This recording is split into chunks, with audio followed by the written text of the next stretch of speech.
Before we get into this very special podcast, I just want to give you a little bit more context. A few weeks ago, we did an episode on the cult classic Wet Hot American Summer, directed by David Wain and edited by Meg Rediker. And this is the second time that we did a scene and the actual filmmakers behind it reached out to us, inviting us to go even deeper on their work. We had editor Roger Nygaard from Veep and Curb Your Enthusiasm on the show. That's episode 42. And now director David Wain invited us over to his house so that we can look at some earlier cuts of Wet Hot American Summer and revisit that scene we discussed in episode 48. I'll give you a summary of that scene in a little bit, but here's a quick overview of Wain's work, because we talked about a bunch of his films, and to be honest, we got a little carried away. So just in case, if you're not familiar with David Wain's work, he's done a bunch of feature films, all comedy, all very unique, off-the-wall type of stuff. His biggest studio hit was Role Models with Paul Rudd and Sean William Scott, but he's done some crazy films like The 10, where you get to enjoy or cringe seeing Winona Ryder fuck a dummy. Wanderlust is a film with Paul Rudd and Jennifer Aniston. They camp out with a wacky commune. They Came Together is a spoof parody on the romantic comedy genre, and it stars Paul Rudd and Amy Poehler. Wain has always assembled an amazing cast in his projects, and there are a bunch of recurring collaborators that he works with since the very beginning of his career, when he was part of the comedy troupe The State and later Stella. This includes Ken Marino, Michael Showalter, Michael Ian Black, Joe Lo Truglio, Kerry Kenny, and many more, often co-writing and producing these projects together. The State also became a comedy sketch show on MTV back in the days, and Wain produced and directed a ton of TV projects since then, like Children's Hospital on Adult Swim, as well as the upcoming Medical Police on Netflix. Also on Netflix, Wain directed the feature A Futile and Stupid Gesture with Will Forte, who stars as Doug Kenny from National Lampoon. So, this is just to give you an overview. It was really cool to talk to Wain specifically about editing and digging into some of the scene work and shot list. So enjoy what you're about to hear.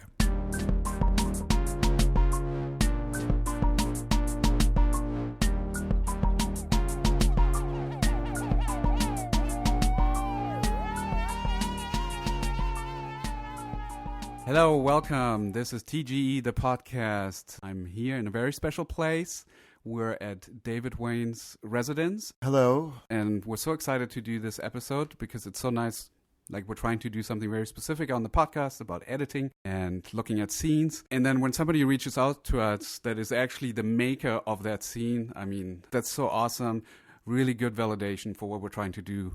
Tyler, what is it that we're trying to do here? I think that's a really cool, good point. It's so infrequent that you get to hear from the actual auspices, the creatives behind the telling of the story on set before it gets to post. It's so cool to get the opportunity to kind of pick your brain on your editing process and what you've learned from editing. So thank you for being here. It's great to be here. And the other side of it is just as true. As a maker of something in this era of podcasts where people get really specific, and to have this one that I really like that's devoted entirely to editing and the ability to go deep. And then when I just came up that you talking about our movie, I was like, oh my goodness, and listening, and to be able to drop you a line on Twitter and be like, hey, that was cool, and then here we are, it's really neat. And here you are at my house at 3489 Angelino Avenue. Yes. Everyone should come by. Right. Very nice. And we're here because we might be looking at some different versions of your movie. Yeah, I mean, I don't want to tempt you too much, but I actually have right here many, many different cuts and dailies and versions of everything I've done over the past 30 years. Oh, great. So you can pick what you want. Well, maybe before we get into the scene itself, maybe we'll just talk a little bit about your background. Sure. I mean, there's so much to talk about. I'm sure you've been on a million podcasts where you sort of dug into your past, your body of work, but... They've all been erased, though. Oh, okay. Yeah, we erased them this morning. You went to NYU. I did. I grew up in Ohio. I went to NYU as an undergrad in the film program. Okay, so you actually are a trained filmmaker. Well, I mean, to the degree that film school trains you to be a trained filmmaker. I mean, I did learn a lot there that I still draw from even today. It was good to have that basis outside of you learn so much by doing it.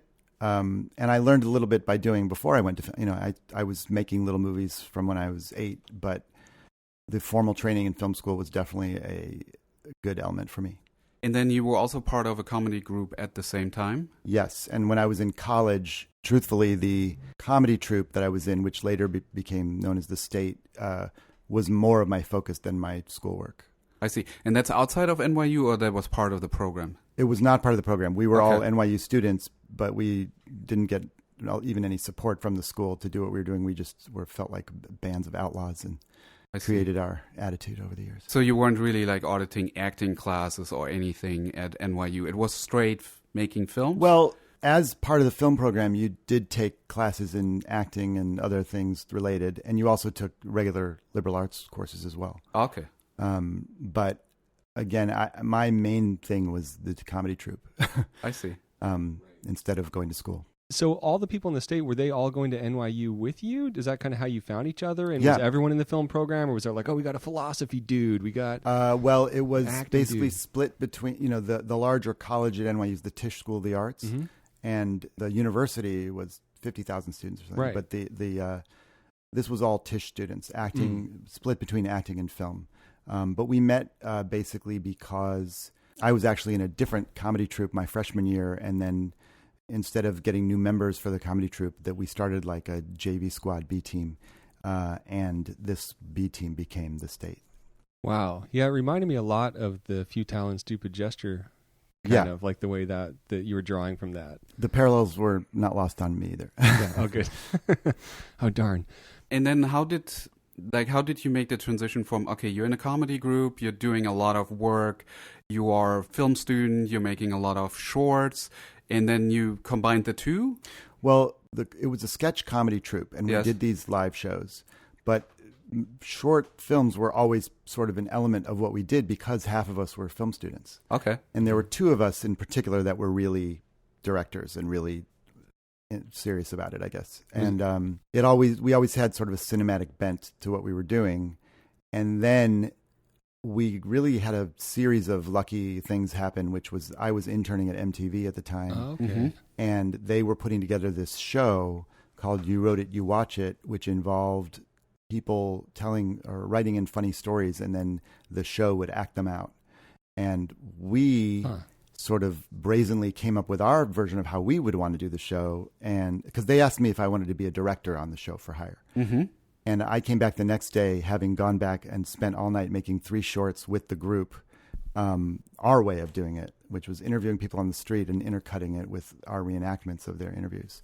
And I think the people at MTV were as impressed with how quickly and completely we did this demo without being asked, as much as anything else. And so they hired us as a group of 11 of us, with a salary of 1 to split, to create these segments for this show. Wow. And that began our sort of road towards having our own show at MTV. And to what degree, because I think this all ties together in a cool way, one, you closing the loop on kind of inventing the drunk history model and then finally playing Julius Caesar on it.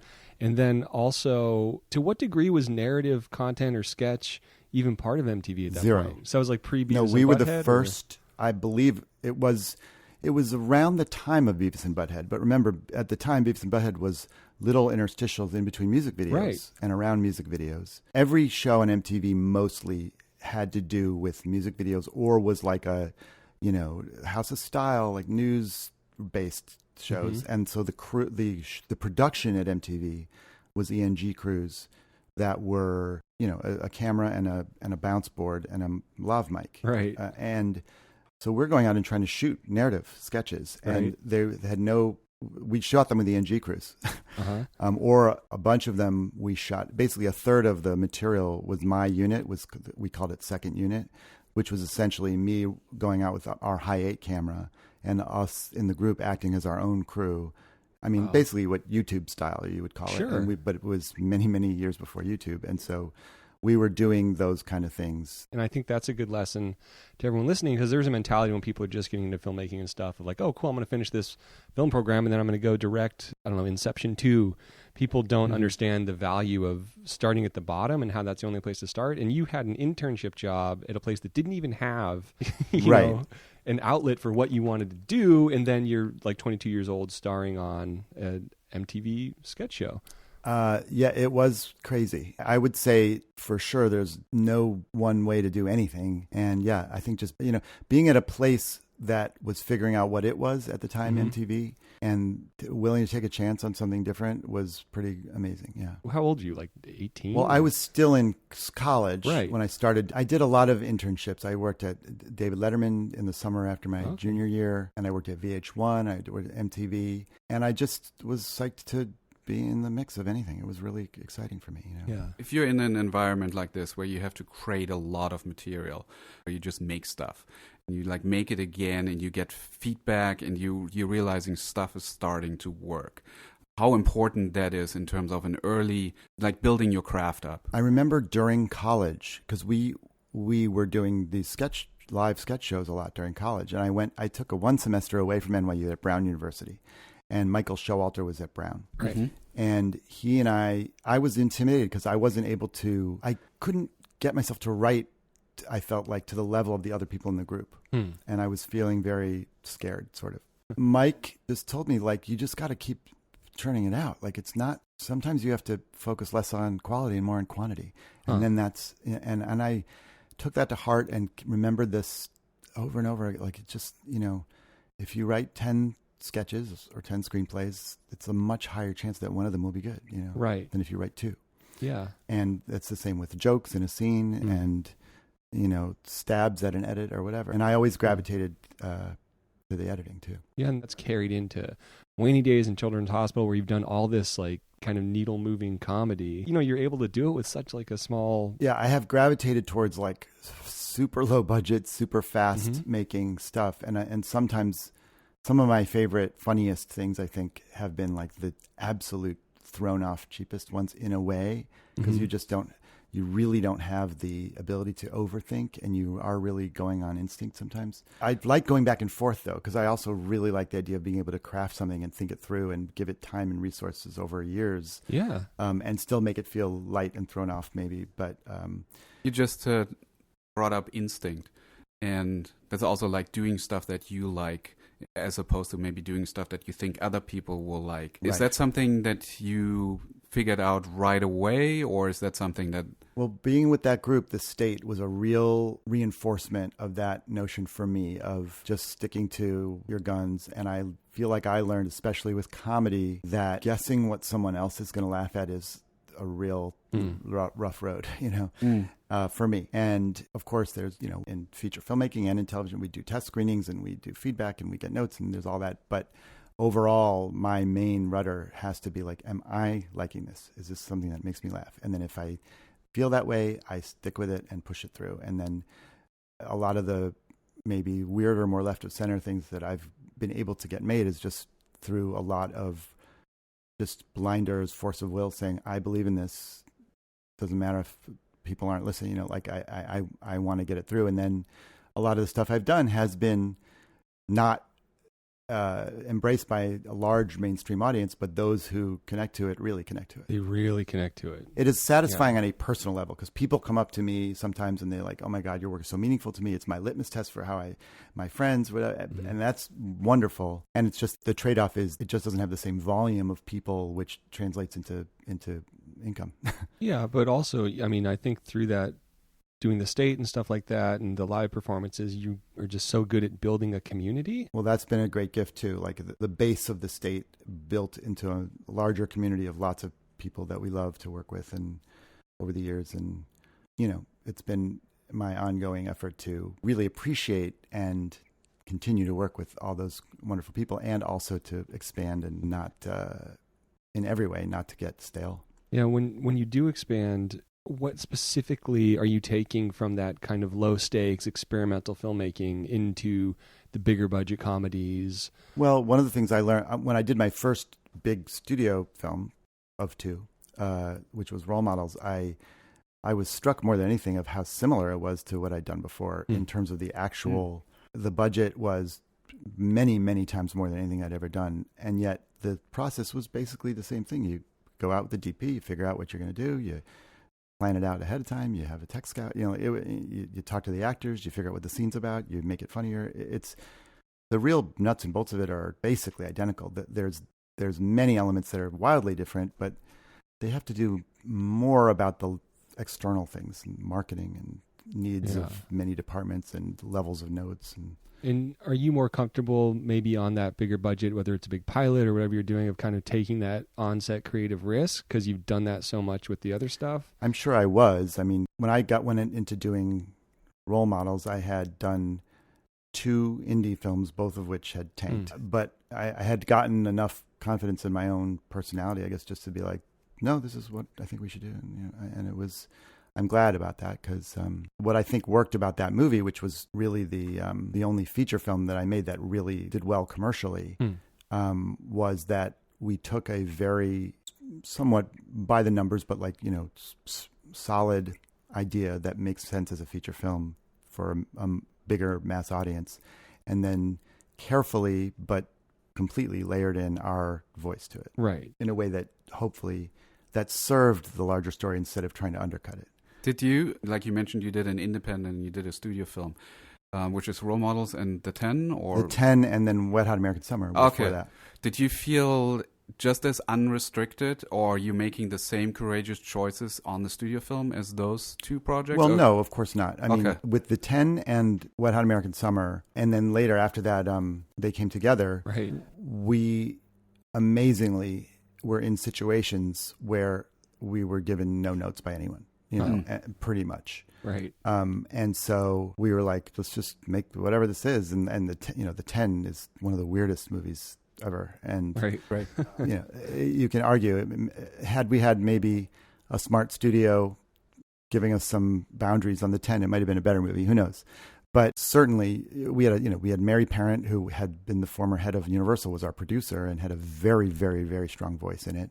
And also we're dealing with movie stars who have their votes, and it's a whole nother bag. There's a lot more cooks, right, in a studio film. But I think the job of the director is to try to filter all those voices into something cohesive and take charge and fight the right fights and let go of the things that, as I get further along, I realize a lot of the trick is to learn which fights not to take on, and which things to relax about, or which things to know that they can change later and again, or it's not going to make or break, and focus. You got to pick your battles. And then that's what I enjoyed so much about Wanderlust, was having Jennifer Aniston, who just does the straight man so well. Well, that was a neat thing to do. Yeah. I mean, I was so tickled that she was tickled by the script, and she came into this world. I mean, and it was literally that too, because we're all way away on location in Atlanta, and she's like, who are all these people? She married one of them. So you had a moment though in that script where she's like, hey, would you like to see one of our rooms? And then it cuts to her saying, hey, remember a moment ago? And then her reaction to that, obviously, was that in the script, or is that? Oh yeah, we wrote the script totally on spec, without anybody, we just wrote it. In fact, Marino and I came in, we did a thing because we were both busy with our kids and our lives, and we decided to just take 7 days in a row as if it was a shoot. And we'd meet 7 a.m. and finish 7 p.m. every day for a week, and then have a first draft at the end. Wow. From no idea. And we had a terrible first draft, but we had a first draft. And then that's how we started making that movie. And then for context, Role Models was a movie that you came into like very late. Correct. Role Models, conversely, there were, I think, 30 credited writers on the cover page by the time I had gotten there. And then Ken Marino and Paul Rudd and I basically took it down to its foundation and rebuilt a different script with the guidance of Mary Parent. Right. And that while prepping, like during the heavy pre-production of a studio feature, it was nuts. I imagine working so fast and loose on the other stuff, I'm sure that helped a lot in that tight time window. I was and am so used to moving fast that we often finished our day like with hours to go and nothing to do. And the crew was in love with me. Yeah, right. And in prep, they were like, so we'll take 2 days to shoot this scene. I'm like, dude, why? I don't know how to do that. Like, let's take a half a day. Right. How long was the total? In Role Models? Yeah. I think it was like 40 some days. I forget. Okay. And then I literally was like, how am I going to fill it this time? I feel like a lot of that process on studio films is just insurance in the editing room. I feel like just getting an endless amount of coverage where having done the other stuff, you know what's going to work. And you're like, well, I know it's going to be fine. Yeah. I mean, there are very, very different styles, and they're not, I don't think they're right or wrong. Mm-hmm. I mean, and, you know, Wanderlust was a great example of me learning the Judd Apatow style, which is a very, very different thing than what I do. Like in his thing, at least at the time, it was roll out the whole mag and just, you know, do the scripted scene once. Great. And now just start rolling and just let people just whatever and see what happens. You know, just, and then doing more and doing more and keep it rolling. Never cut. And just improv. Mm-hmm. And again, like he's made classic films that way. It's not really the way I do it as much. I've done scenes like that or moments like that. Sometimes out of necessity. We had a dinner scene in Role Models where we just didn't really have a script that we were happy with yet. So we decided to just set up cameras around the table and see what happens. And it came out great. It was thousands of versions of it in the edit room. Wow. But overall, I prefer to be a little more planned out and think about it ahead of time and build a plan. And I think it makes things more cinematic and a little more disciplined for my... So in terms of like having an actor read a line, it would be more like different variations of the same line for the editing, or would it be try different lines? The way I often work, every situation is different, but I often will have a scripted scene, and instead of like going wildly off in various directions through the whole scene, I definitely will, for certain jokes, will have maybe many alts to try, depending on what it is. But the more I go along, the more you start to get a sense of what the best alt is before you even roll. But sometimes I'll do like 3 or 4 or whatever, you know, and I certainly let actors improv too, as much as they might want to. But what I don't do is say like, just do whatever you want, see what happens, you know, as often. Well, it shows because it feels so loose and so improvised, like your work. And then there will be this prop suddenly in that thing that feels like it was just off the cuff. Right, and it's like, right. Oh, they planned this. Like how? Well, Wet Hot American Summer was an example of people thought that was very improvised because it was written to feel that way. Right. But it's really maybe more tightly scripted than most things I've done because it took us 3 years to raise the money and we kept rewriting and tightening, and we had so little time and so little film to roll. And so we had many of those scenes were 1 take or 2 takes. Wow. And sometimes 1 or 2 piece of coverage. We just did not have time to like try a bunch of things at all. Right. So people just had to trust that what we wrote down made sense mostly. Right. And frankly, so much of what I've done since then is the similar, you know, things change and now it's video and now it's 2 cameras, but it's still just as I'm just completing right now this new show that's going to be on Netflix called Medical Police. Yeah. It's going to come out in the winter, and we had to move even faster like than we ever did on anything else. Like, even though it's big and it's got all over the world and stunts and stuff, and yet still I can't believe how fast we had to go. And we often had to do things in 1 take. Just because you have a cast of like 40 people and it's just, you know, every budget, every schedule has a different set of, and, you know, I think that all the companies that are making content now are realizing they don't just have to throw money at everything. Oh, no. They can say, you know, everybody has different leverage. And I think sometimes they're like, if you say, this is not necessarily what happened in Medical Police, but often the case, a company will say to me, you have 2 choices, no, or do it for nothing. So I'm like, all right, I'll do it for nothing. Right.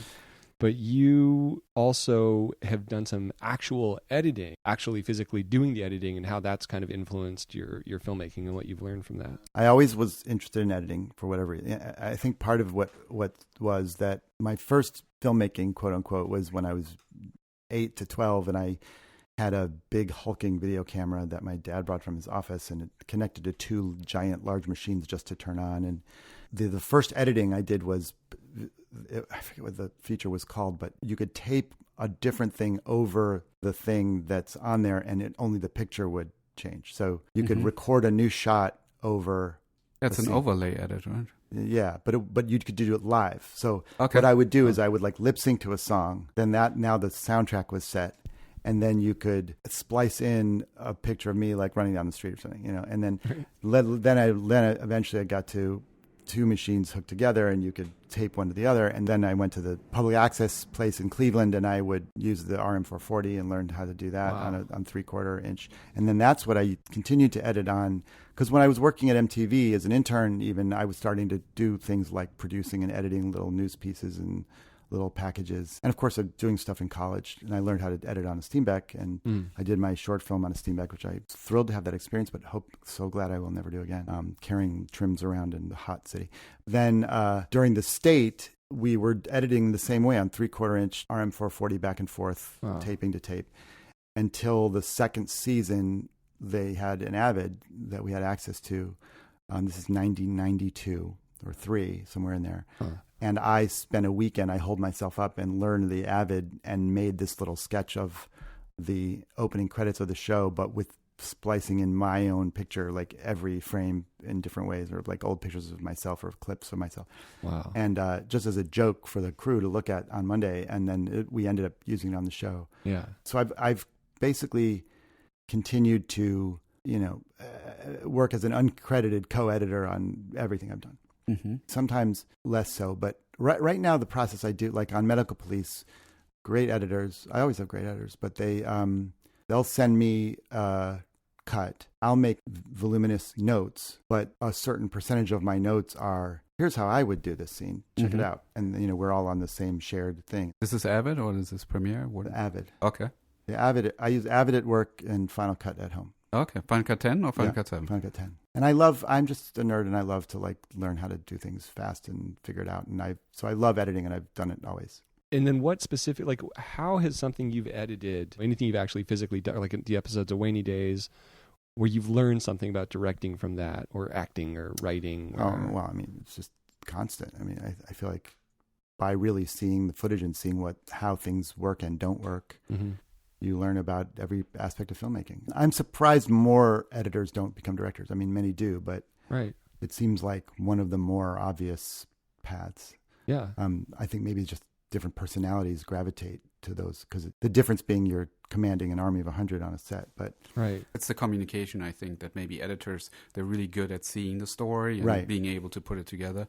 But being able to communicate something without actually doing it, that's a whole different challenge. And that's why, I mean, I do fantasize about doing things like Robert Rodriguez or Soderbergh, where I truly do the whole thing myself. Yeah, well, you do it. And I have done it on a small scale all the time, but on a big scale, I really like having the partner of someone who wasn't on set, has no relationship to the material, and is looking at it from another perspective. Cool. Let's get to Wet Hot. Before we get into the scene, can you sort of set up a little bit the production side of this? Like, how many days did you shoot? Do you remember how much footage you shot on 35? We shot on 35. Single camera? Single camera. Okay.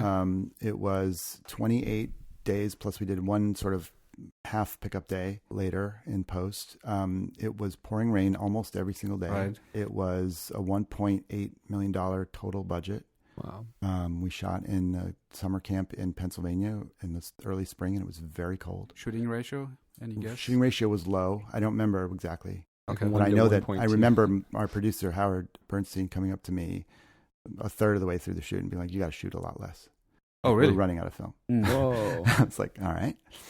And it's funny, I for some reason, this sticks in my mind. He was saying that, and it was on the day that we shot this scene where Janine Garofalo has an exchange with the nurse in a car as they're driving away. And I realized that we were on the wrong side of the line for the reverse. Ooh.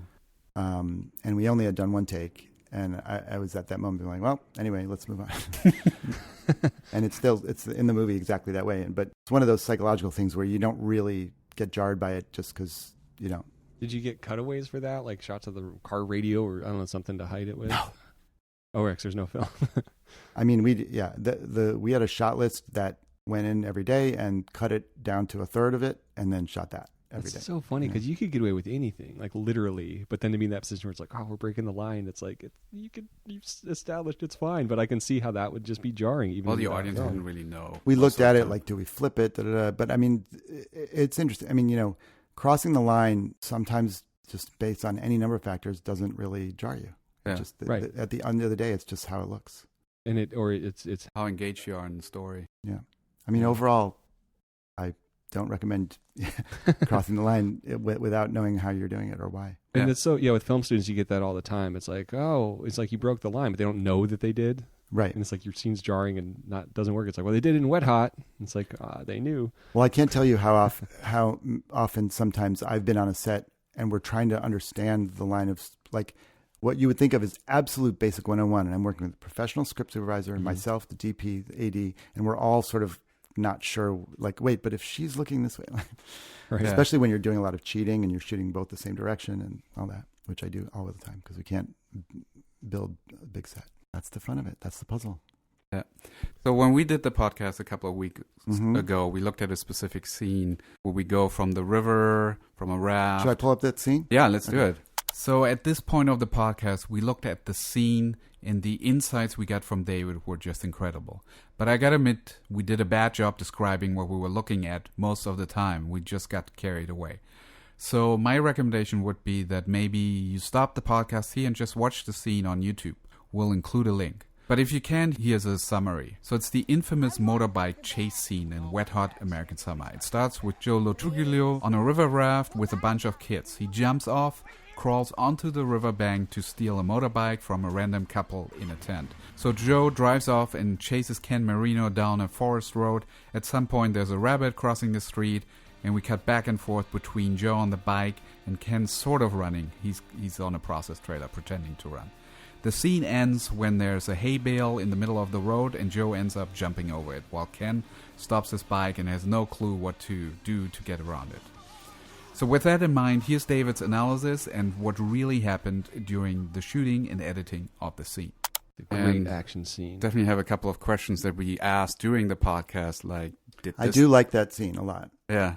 That was our big question. Like that very first shot where Joe, right? That's his name? Joe Luchilio, yeah. Yeah. Up until you guys did the podcast, I hadn't thought about it in that much detail. Probably since we made it. I mean, it was my first time on a set with a crew. Yeah. I never shot anything in the real way. I only done with my own camera on my shoulder. Yeah. Because Michael Jan did the more real shoots for the state.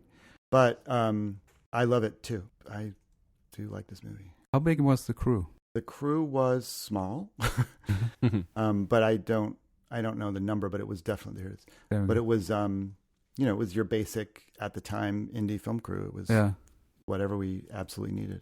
All right, question number 1. Is this raft free floating or is there like a line in the water that's directing? Definitely no. There was no line. They just did it. I mean, it was a raft this full is of exactly a classic thing of where there's no chance in hell they would ever let us do this now. Yeah. These kids, Right. are you kidding me?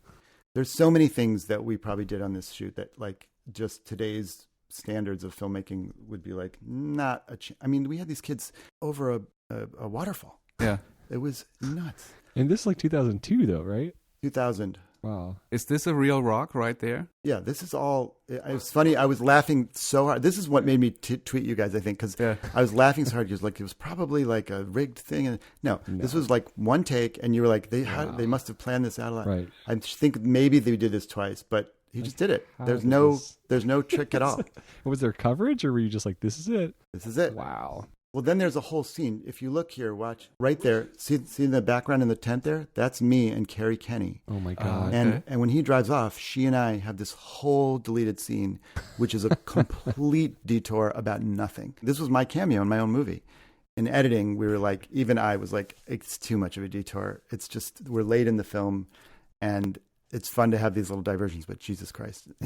So in this shot, he actually would drive off. Well, wait, if let he me. would have kept. Oh, going. no. Yeah, but no, he never, you were correct that never could Joe drive a motorcycle. Okay. I don't think they would have let him, and he had no clue how. Okay. And so we just pretended that that's why he's like looking at the dials and like, I'm going to get started. So specifically, we're talking about the scene where the raft is floating down the river and Joe Luchilio gets on the motorcycle. Right, yes. It's about 40 minutes into the film. It looks like 40 minutes into and the film. 45 seconds where he's getting on the motorcycle. On the leader-free. I have one last question about that rock. Did you, when you blocked the scene, was that a plan that he steadies himself, or this is just in the spur of the moment? I honestly feel like, to the best of my abilities of remembering this, we were just like, get in the boat and get out. Like, Okay. I don't even remember the rock ever coming up. It seems like he's just behaving truthfully. It just seems like it's the one thing that's stopping him from falling in the water. Or the mark. It seems like the mark, if anything. I mean, this was one of the only scenes we shot that wasn't literally at the camp. We like drove 20 minutes to a river. Yeah. Wow. I will, the caveat of course, anything like this is memory is so fallible. We know that. but I'm giving you the best of my remembrance. All right, cool. Yeah, and then we had this whole other scene, which we cut right there. And then you cut the can. It's on the DVD if you want to see it. Yeah. And then here's Marino. And then, yeah, so now our Michael Showalter and I, just the concept was, and I think the script just says, a big motorcycle versus guy on foot chase scene. Yeah. And that's all that said. And then me and Ben Weinstein, the cinematographer, just put together the thing. Now, the other thing I'm just remembering is, as you can see, it's raining. Yeah. Pouring. I mean, you can't see it as well because it doesn't show up on 35, which is great, but it's fully raining. Right. And we had actually canceled this shoot day. It was a Friday, and we're shooting 6-day weeks. And the Saturday, the next day, was the day that we were supposed to go out and shoot this chase scene. And the forecast was for it to pour even harder than it had been. So we canceled the day and let everyone go home for a 2-day weekend. And of course, that Saturday was perfect, even light, like beautiful, the only weather like that in the entire time. And we didn't shoot. Anyway, so then we go out here this day and it is raining. So here we go. And we're on this road. These moving shots. Are you on a pickup truck? Are you on some process? Yes, it was a type of a process trailer. Okay. And Joe was, I don't even know now this must have been right on the edge of it. Right. Because Joe was just on the motorcycle, which was secured on the process trailer. And we're looking at his foot over the street, moving underneath it. Yeah, and to me, part of the joke was that you sort of should know that.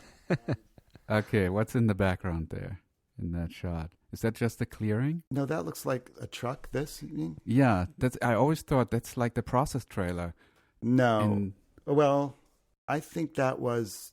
I don't know what it is, but I think that was literally just a car that was driving by. It's an 80s production designed car just for So David Wain's perfection. There's no motorbike in that shot. When you took that shot... Oh, no. Not that, no. I think we were just like shoot him on the bike, back and forth. Yeah. Which is the joke. And then you guys talked about on your thing, which you were totally right. We just literally threw the rabbit out there, hoped that he did something. It's I think perfect. he did like 2 or 3 times. Maybe. Did you have an animal wrangler there, or that's just a PA that picked up? No, I think there was like somebody. We were shooting in Pennsylvania where there was really no filmmaking. Nobody was really, So we hired somebody who said, "I'm an animal wrangler." And, yeah. Right.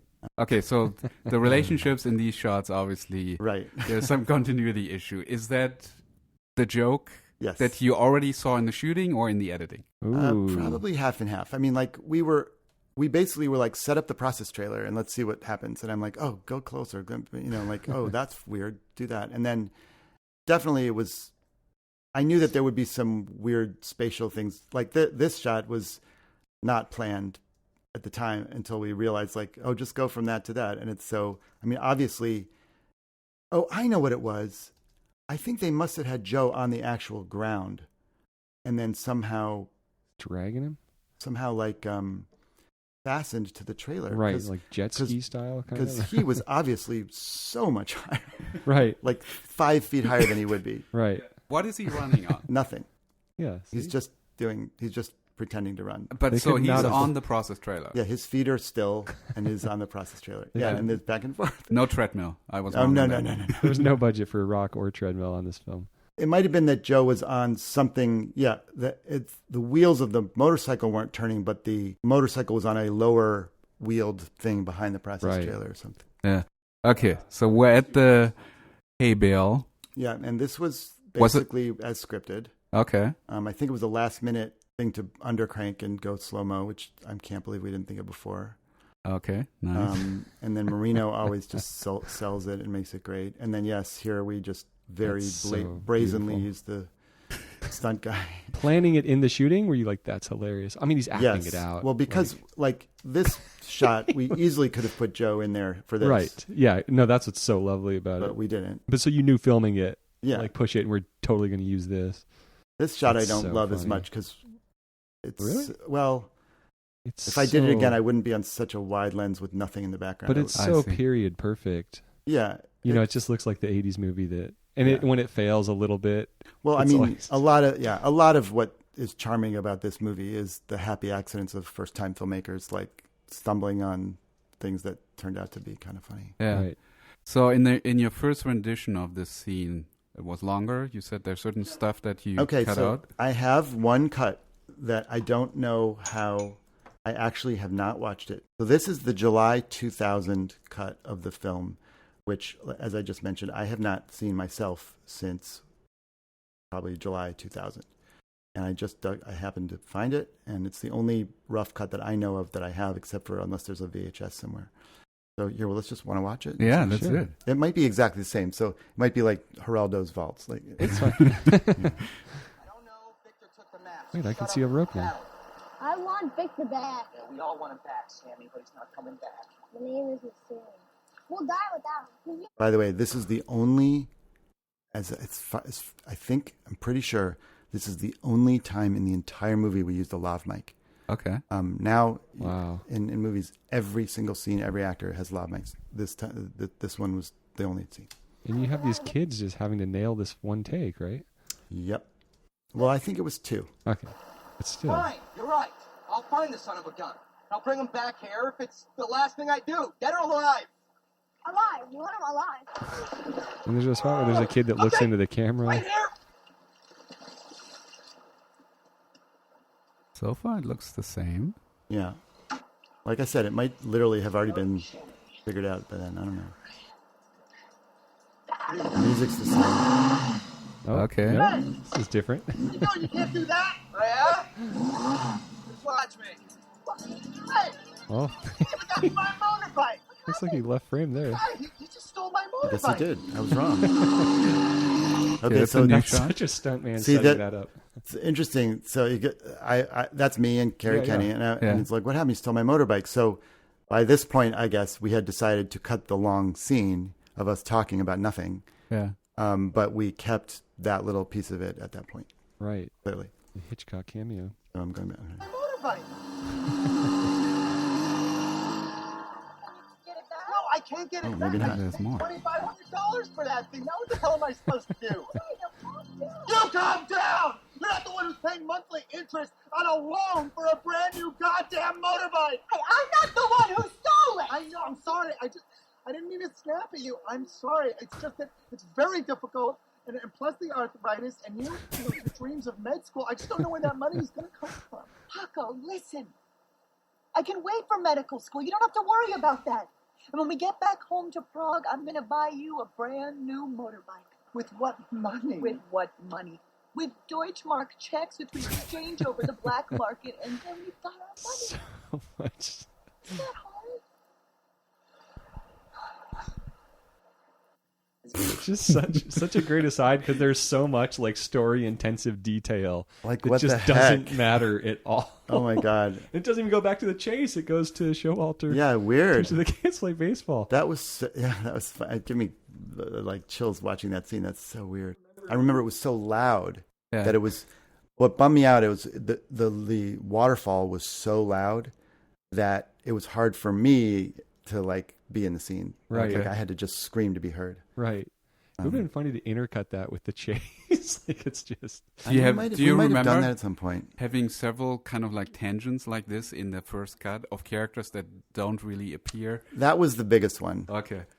We had in the script once, we had a foreign counselor from the UK who was playing ping pong. We cut this long before we Right. shot it. Yeah. And because we had to cut a lot of characters just for budget. And, Right. and he was like, you kids, I hate this camp. Petrol, lorry, chips. Just started saying things that British people say. But the funny thing is, those asides kind of in your work tend to pay off, especially in Wet Hot American Summer, like the things that seem like random things. Well, somehow- especially 16 years later on Netflix, they pay off. But yes, exactly. This one was designed to be a total nothing left turn just Right. for kicks. And especially this late in the film, we all agreed, okay, we don't need that. But the interesting thing also is that that's the only appearance you have as that character in the film, right? Do you show Yeah, up? totally. Yeah, but then that's amazing because it shows a director who's actually willing to cut himself out of the movie to make the film better. I did which it is- I did it also in Futile Stupid Gesture. Well, now, maybe next time you'll know, like, wait a second, if I want to play this character, maybe Well, this believe scene me, needs well, to go. Just Sometimes, yeah, I try to strategize, putting myself in things that won't get cut, and I sometimes fail. Sometimes I succeed, sometimes I fail. kidding. That Wanderlust cameo is amazing. All right, so we're in a completely Yeah, different so scene. basically, in this cut of the film, yeah, it goes from that, we just started the chase scene without it actually happening, to the baseball game. Yeah. I can't believe we would have cut it out of the whole. And then here's the okay, so it's completely wedding, gone, huh? and now capture the flag, So it's been like 5 minutes now. and now Touching base with every after character. capture the flag, and then Cooper. oh wait, here's something that I don't think was in the actual movie. The Bradley Cooper Amy Poehler scene. Mess. My kids are a bunch of amateurs, and the last thing I need today is some diabetic. Oh yeah, didn't need that. And this with the professor and the kids, and then she's got moussed hair, and they walk and talk, and then the thing with the thing, and more capture the flag, and then they kiss, and then they capture the flag. Whoa, we're and back. to the chase there. What's the time code? So after they... So this is 58 minutes into this cut. 45 minutes, which is where it was in the final movie. Mm-hmm. But then the actual chase doesn't happen until 58 minutes.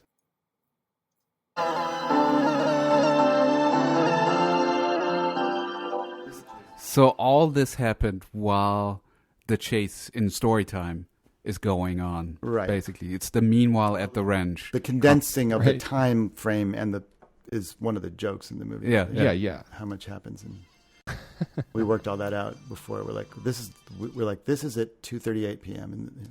Oh, it's so funny. And then we were laughing so much at our little chart that we actually put some of them in the movie as an afterthought. Oh, Right. Okay. And see, the music in so many cases was there from the get-go. Yeah, this pays off differently, seeing him. It's that much later. Hey, did you have issues with music clearances on this? It was a totally different world. Yeah. You could do step deals at the time. So you could be like, pay like $40 for it, and then when you make money, they make money. Yeah. No longer.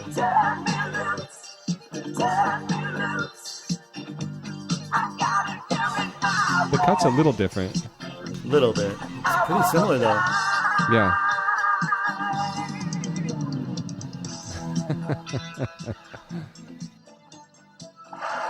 The big revelation is how much it was split up. Yeah. Yeah. And just the effect that has. You know, Yeah, it's pretty much the same. Huh? I kind of feel like, though, what the good thing about having it together is that you lose the momentum of the joke, I feel like. Like, it's all set up on the motorcycle. Yeah. And the audience is having to catch Oh, up I when it would goes back to him. Definitely make that same. Yeah, I choice wonder again. if you would even remember why he's chasing. I mean, it's such a weird reasoning. Yeah, yeah. I don't know. I don't know why we did it that way then, but. So did you figure out the shooting of the scene? You said it wasn't really in the script. It was just like a line or two saying it's some form I of... mean, I guess your listeners can just purchase the shooting script book that we just released. Oh, wow. Wet Hot American Summer, the annotated screenplay. And you can find out. Did you sort of choreograph it on the day of shooting? Ben Weinstein and I shot listed the whole thing before we started shooting, Okay. basically. I mean, yeah, I think we did. Did you do shot list and storyboards or just shot list? We did a few storyboards. I mean, like just, with stick figures. Yeah. But I probably have a shot list.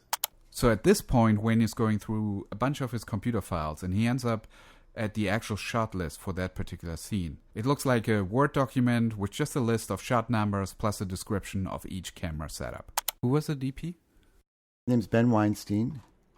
And this was your first collaboration, or? Yes, and last, but not because I didn't like him. He went on very quickly to start directing commercials Okay. and doing other things. Were you creating these shot lists? You said you do that before the shoot. Was it on location or was it?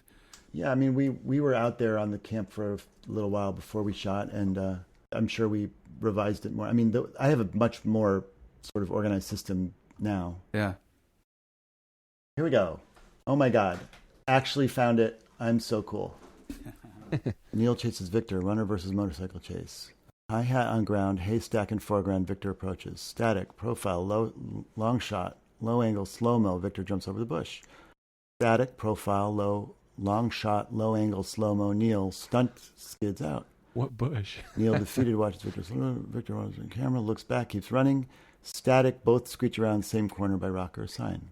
Like that's one that looks like we didn't do. Well, it also sounds like you guys were planning on more production design, like, oh, Bush is in, they're off road or something. Yeah. And then it was like, what's the weirdest, funniest thing Is we there could the do? white shot in there with the rabbit? Is that on the list? No, well, this is still going. So Oh, okay. then the next moment, from opposite corner process trailer, tracking profile, slightly frontal of Neil on motorcycle, whip forward right to where Victor would be.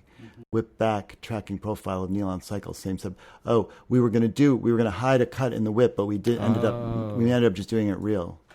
Nice. Press trailer, frontal, close up, frontal. There's no way we did all these things. We simplified this massively before we shot it, obviously. Bar in the background center, blah blah blah. Motorcycle wheels, didn't get that. Cycle behind Victor's feet, front pickup, blah blah blah. Like all these things we never did. Then country road, camera from passenger seat on Victor, cover the whole scene. Close up, pushing handheld into face. Did you shoot this entire sequence in a half day or a full day? I thought we had done the raft part on the same day, but Okay. who knows? Hmm. In the book, there's some shot lists and other little documents and stuff. Showalter was like, "Why would you put that in there? No one will care." We care. So prove me wrong. Yeah, take that, Showalter. Okay, so really interesting to see it specifically, like how the process is from designing the shot list, from script, designing the shot list, cutting the first cut to what it ends up being in the movie. Can you talk a little bit about the entire post-production process Of Wet Hot? Wet Hot. Yeah. Also that editor, because it's like the editor of like The Wire and like all this heavy drama. After that, yeah. And then Wet Hot. Well, she's a great editor. Her name is Meg Redeker, and it was interesting because I was not used to editing and while I'm sitting in the room watching someone else do it. Right. You Yeah. know, and so I actually at a point got frustrated. I'm like, and then we actually sort of had to sit down at a certain point and we worked out a different system where we certainly didn't have two avids. That was not in the Right. cards, but we switched back and forth. Sometimes she'd sit on the couch and I would do it and she would give me thoughts as I'm editing. Very cool. And then we go back and forth. Did you come into the editing room right away, or was there a phase where she was working on scenes on her own? She was actually in one of the cabins at the camp the whole Okay. time Wow. cutting. And so I would go in there at night a lot and sit with her and look at stuff. Uh-huh. And at the time, that's just such an ordeal. It seems like now it's like, oh, do you have a MacBook Pro? And Right. Oh, yeah. No, this was a whole setup to make that happen. But it was cool. And so she was sleeping in the bunk. She literally was sleeping in this cabin and had her editing set up and her assistant there, I think. Yeah. Wow. It was great. It was an amazing thing to have that because there was no going back really for much. Right. Yeah. So she caught things that we picked up and Oh, good. Okay, so it had an influence on production, having an Yeah. editor on set. yeah, it was great. And I wish more often we could do the old fashioned thing of everyone sits and watches all the dailies each Yeah, night. yeah, And, yeah. I can't imagine having the energy to do that, but it was so helpful to actually look at the dailies before you're looking at your first cut. Right. Especially for a movie that's such a tonal, swing for the fences, it must have been invaluable to see how it's playing out. And like, Yeah. all right. Although the tonal thing, you didn't really know until you put it all together anyway. Yeah. Okay. And it was, a lot of these early cuts were, as always, not good. Like, I don't think it played funny at all at time. And I think it's so much in the editing, How long was the turnaround to be actually see dailies? Like you shot it, was it within 24 hours, 48 hours? Well, it was a 3-hour drive Okay. to Manhattan where the dailies were being processed. Mm. So I think whatever it was, it was like normal processing time at the time. Yeah. But then we had to add in the 3-hour round trip. Right. So you would actually go to the facility in the screening room to watch your dailies? No. Okay. We never watched any dailies. Oh, okay. She got digitized footage, however she got it, Yeah. into Right. the Avid, I guess somewhere between 1 and 2 days after we shot it. Okay. Mhm. And then by the time she processed it, whatever, yeah. And it fits, though, for the movies. It's almost like that production style fit and it influenced the film because you're making a movie mocking movies that were made that way. Yes. right, at the time. So it's kind of like you were creatively hindered in a way that helped it be more authentic. Yes, in a way, that's very true. How did that translate, though, then doing it on Netflix? One of the funny things about it is one of my favorite comedies growing up was Caddyshack. Right. And so I chose that movie to really study like the shots and how it was done, when I didn't realize until now that like Caddyshack is one of the most sloppy movies ever made. Like this totally like made by a director who had at the time really no idea what he's doing. So it was funny that was my Bible of how to shoot. And then you made the making of Caddyshack. And then I recreated the making of Caddyshack in the movie Futile and Stupid Gesture, which was quite a joy, quite a thrill. Yeah. And so then when you jump forward, were you like, we're going to maintain the same editing process, get an Avid from, 2000 to do the Netflix remake? No, definitely not. Just goes Daniel Day-Lewis. It couldn't, I mean, yeah, with the Wet Hot Netflix show, we shot that with 2, often 3 cameras, obviously digital. Mm-hmm. We went way faster than we did on Wet Hot, which itself was fast. We did so much trickery, so many VFX just to save time on set in different ways. It was a very, wildly different production. And we also shot it in Malibu, California. Oh my God. At a ranch. And so we had to really make it look like an East Coast camp in any way we could think of. There were no cabins. We built 2 cabins. It was like a totally different way to make the same looking thing. And more expensive, probably? Oh, way more expensive. Although in pound for pound, not that much more expensive, actually. Because we made 8 30-minute episodes. Yeah. So why not just go to the East Coast, just because of actors' schedules? Or? Yep. I mean, by the time we got to making it, both Michael Showalter and I now lived in L.A. Right. Our families were here. Yeah. And not every actor, but many, many of the actors had made their way out here as well. Yeah. And our production company was here, Netflix was here, so it just didn't. Shooting in L.A. was really the only thing we considered. Right. Unfortunately, because it was very tough, and we'd spent a lot of resources. Just for example, there are no lakes in Southern California. That's a good point. We had to limit, the Wet Hot. For me, my real summer camp experience, which is the main source of Wet Hot, is all about the lake. Mm-hmm. But in our scripting, we had to limit severely any thought of seeing the lake, and we went, I think, to some lake somewhere for 1 or 2 shots that we put in the miniseries. Right. Okay, I want to, now that we've talked about one specific example, looking back at it now, how has your process working with editors changed? You're working on a TV show now. I assume that's different than working on a feature.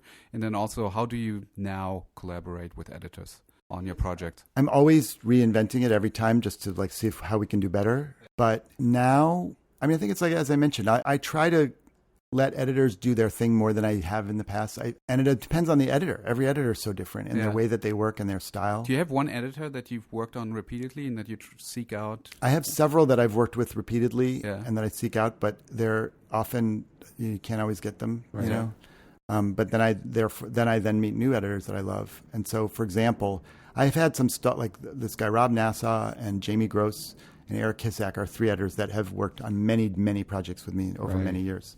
And then none of them were available for Medical Police. But I worked with a team of other editors that were amazing. And so I'm loving meeting new people. And everyone has a different take, a different way of doing it. And when I work with a new editor, I quickly try to demonstrate to them that I know what I'm talking about and that I'm going to respect their process and their creativity. About the editing process of Futile and Stupid Gesture, I kind of pulling that together, I understand that you took a huge break on that.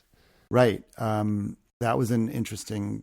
We shot that movie, and then we got it to a director's cut, and then shut it down. This was all on purpose and scheduled, because we then had to write, shoot, post, and deliver all of Wet Hot, the second season, and get that out the door before we could return, because it was much of the same team. Right.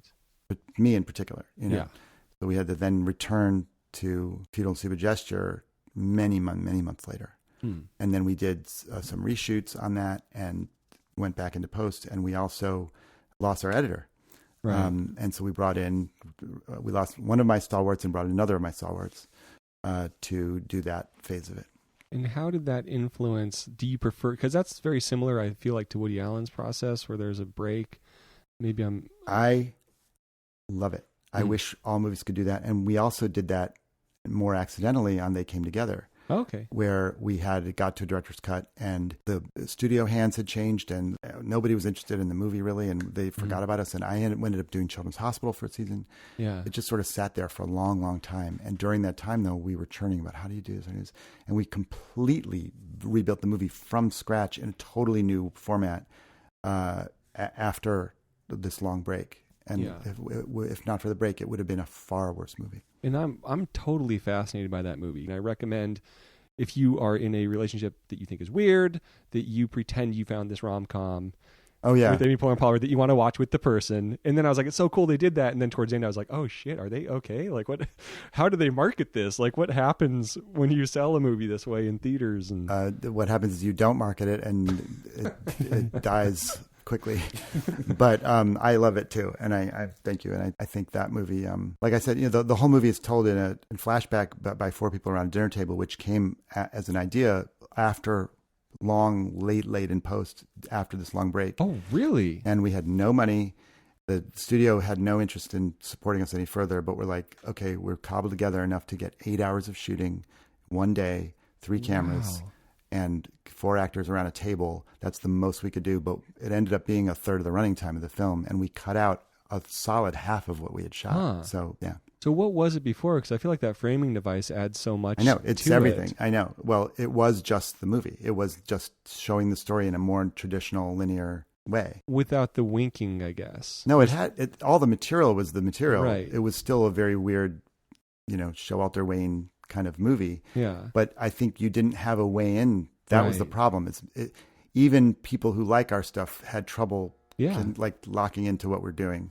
And so that's what that framing device added, which was everything. And that was something where the whole infrastructure of making the movie was done. I was like, on hiatus, didn't exist. Right. And so I sat on a laptop, I remember in New York for a month and created the new structure of the movie using just photos of Bill Hader and Paul Rudd and Amy Poehler, and I actually got UCB kids to imitate those actors to put the lines in, and I created basically an animatic of what the new movie would look like, and I screened for the Lonely Island guys, and I was like, "Is this funny?" And they were on the floor, and so then we had shot like 24 scenes that day around the table, and that was another one. It was like, you can improv, but actually let's just shoot this because we have no time.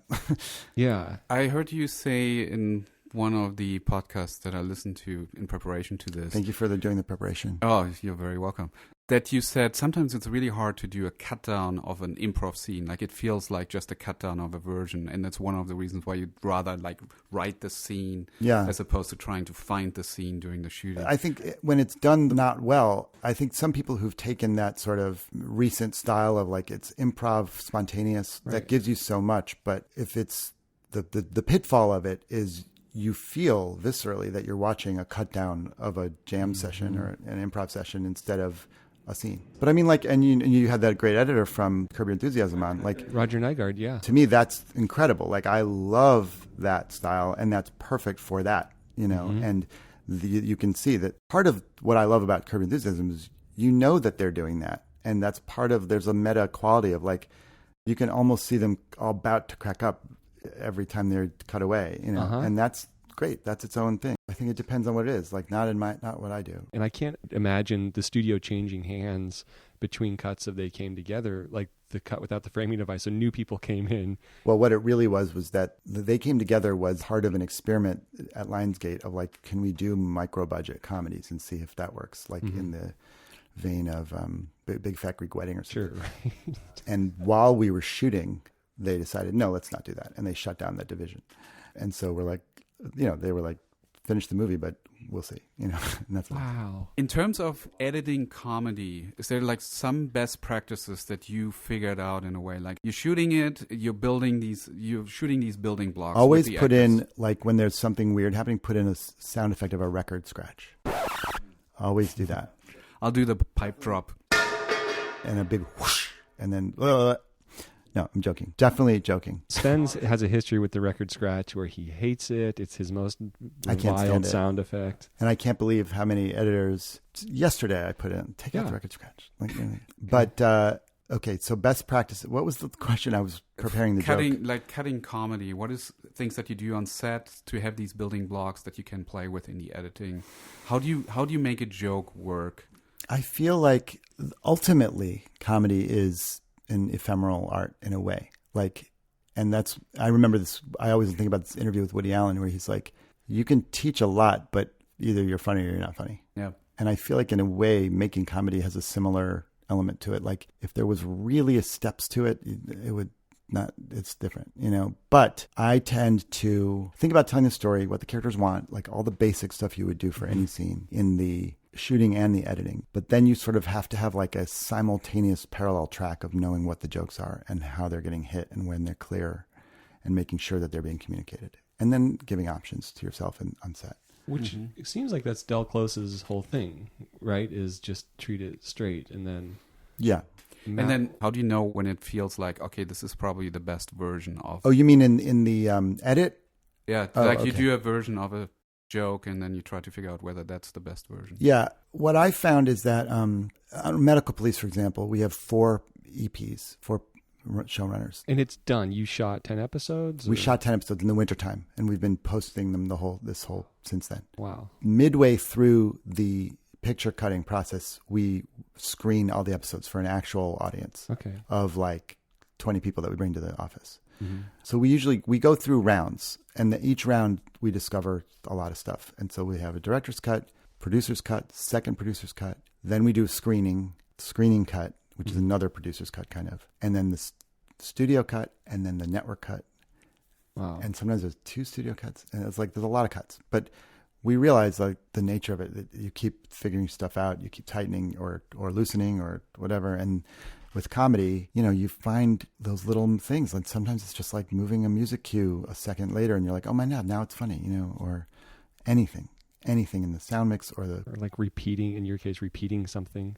Yeah. Like that 4th time. Well, occasionally, yeah. And occasionally I will pitch I will come up with an editing joke to put in the cut. And we've done that many times where I'm like, the joke is how we clearly an editing room construction, and that's the joke of it. And that's fun to do. And for every one of those that ends up in something, I've probably pitched 5, Right.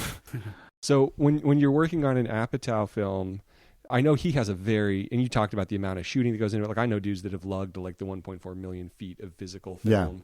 Yeah. But the testing process, I feel like in his kind of community and the people he's mentored and stuff like Rogan is very specifically done. Yes. They'll do test screenings endlessly. Yeah. And they'll put the laugh track in the film. And we did that in Wanderlust. We tested and tested and tested and tested. And we also often would do side-by-side screenings of 2 cuts at the same night, all with different jokes. Mm-hmm. And it was definitely similarly to the shooting style of Judd. I think that has resulted for him in many great things, and it did for Wanderlust too. However, it's not really my way that I would do it in a vacuum. Yeah, because your style seems like there's jokes where it's like, why did that work? Like stuff in Wainy Days, like, how did you know? Well, yeah, and also I feel like the audible response of an audience is not the only thing that matters. And I know from watching Wet Hot with audiences so many times, because it was my first movie, that there are many jokes that a full audience will laugh at, and then the next day they won't, even if it's the same cut. Right. So it's not an exact science, and I think you can get a little too carried away with looking at each, and also the laugh here might be because of something that was set up 10 minutes ago in the movie. Right. And it's not a science, but testing is important. I just think everything in perspective. Yeah. You're interested in short form, like people talk about it, but then you really, like with Wainy Days and then Children's Hospital especially, you're doing stuff that's incredibly short content. I'm just curious what the approach is for that or the draw to that. Children's Hospital was this series on Adult Swim, 11 minutes long each episode, but the shape of it and the storytelling of it was really like an hour-long drama, and there was usually at least 4 storylines in each of the 11-minute episodes, and a large ensemble cast.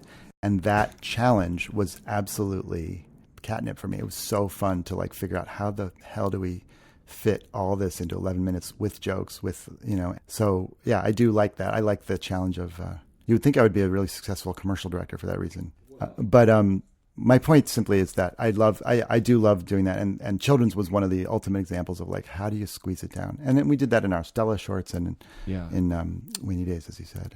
And I did take that into other, into longer form features, the same kind of discipline of like really being brutal about what you need and trying to, I love movies where I feel like there isn't a frame that doesn't need to be there, Yeah. Is there anything that you have learned on your journey? Because it's, you went to my journey this afternoon. Yeah. For your walk this afternoon. No, just your journey because you just started working so fast. Yeah. But yet you understand filmmaking so thoroughly. I'm just curious where kind of like the mentors were, what the big lessons you learned that you would. It's funny you asked that because one of my big missing pieces for me, I feel like, is mentor. I never had really a lot of mentors. I had people who've helped me out, or I've learned much more from my peers over the years, from everyone in the state. I learned how to direct by watching Michael Jan, a year younger than me, in college, direct. That's how I learned to direct. And I learned to write by watching the other guys in the state write. And I never really had people who were like on the the older generation or the really above my level teaching me. And I'm still looking to do that at age 50. Yeah. But what was the question again? No, I'm just curious, like what you would impart to people starting out. And I don't know. It's funny. I mean, from a practical basis, I really wouldn't know because it was so different of a business when I entered into it.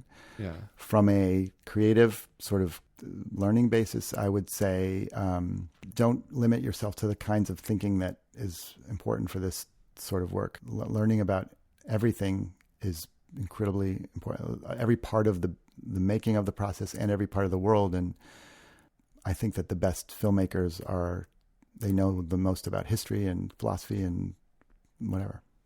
Yeah, totally. I don't, but I'm still getting to that too. But you can do magic. I have to start reading books and stuff. All right, very cool. Well, thank you again for opening up your house, opening up your timeline in a way, showing us older cuts. It's my pleasure. Anytime. Absolutely. I wanted to sort of end on this note. At the beginning, you said like it's important to make a lot of stuff. Sometimes quantity really leads to quality. Yeah. And that's kind of the motto that we have in the podcast, in the channel. I want to say thank you with this mug that says... my goodness. Just edit. Yeah. Just edit.